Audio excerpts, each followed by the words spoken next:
Now, there have been plenty of predictions about the demise of the British economy as it leaves the European Union, but so far many of them have yet to come true.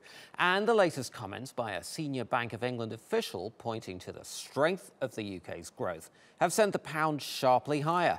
Now, in a speech, Geert-Jan Vlieger said if these data trends of reducing slack, rising pay pressure, strengthening household spending and robust global growth continue, the appropriate time for a rise in the bank rate might be as early as in the coming months. His words sent the pound to its highest level since last June's Brexit vote.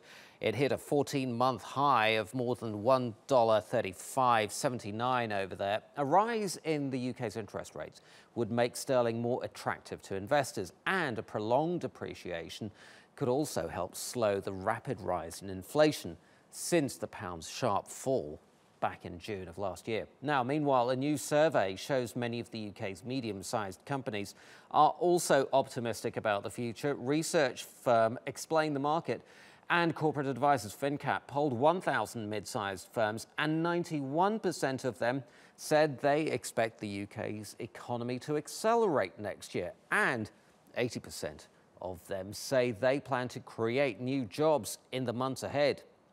So to discuss this survey in more detail, I'm joined by Guy Shone. He's CEO of Explain the Market, who carried out that survey, and he joins me now from London.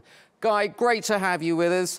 Let's talk about your survey in a little bit more detail. It paints quite an optimistic picture for the British economy, but there have been several other business confidence surveys, including one by Lloyds Bank, another one by the Recruitment and Employment Confederation, and they show business confidence falling. So why the difference with your survey? Well, one of the things we wanted to do was because, confidence can be a fairly broad and subjective term. So we wanted to spend a bit longer with the respondents that we were researching and actually understand what they meant by confidence and try and break down a little bit what was it that they were confident in and what was it that they were perhaps less confident in. And what we found that actually was that amongst the group of people that we spoke to, so small and medium-sized enterprises, we found that actually much more of them were confident in the UK economy as opposed to the global economy as a whole. And we also found that, these are not people who are without challenges, and all of the challenges that you mentioned did come up in the conversations and the research that we did with them. It was just that there was a strong sense of being almost more focused on growth and working with partners to try and actually figure out how they were going to grow next year. So this is a tremendously ambitious group of people. And we found that almost the ambition seemed to be greater amongst these small and medium-sized enterprises than possibly was coming through amongst much larger corporations. It's interesting. I still don't quite get it because, look, 80% of the UK economy is made up of services. We know this. And a great deal of those services are provided by the very types of companies that you've been talking to. And yet they are feeling the pinch of rising inflation and slowing wage growth from their customers. So in my mind, there is still a disconnect there. Well, I think the disconnect might be one of emphasis. So one of the things we did was we obviously surveyed people, but we also spent time speaking to people, doing more qualitative research.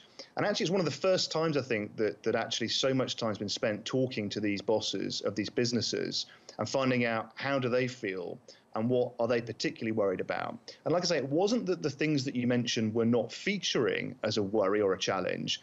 It was just that they were more focused on other things. So more focused on growth, more focused on creating jobs, and also, more worried about things like cybersecurity, for example, and hiring the right people and how to get the best advice to grow than about some of the other things that seem to be hitting the headlines at the moment. Okay, very quickly, we are running out of time, but tell us a little bit more about what else you found in your survey.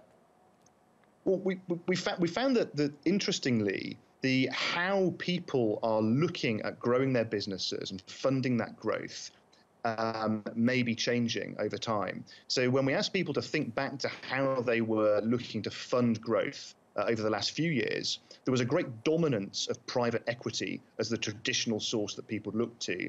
When we asked them now about the future and what they were looking to for the future, we found a slightly different picture where business leaders are looking at a blended range, a much wider range of options. So investor networks, looking at possibly going to the London Stock Exchange and looking at IPO options. And actually this dominance on private equity does seem to be dwindling. Interesting stuff. We will keep an eye on all of that and look forward to having you on the show again. Guy Shone from Explain the Market, thank you very much indeed for that.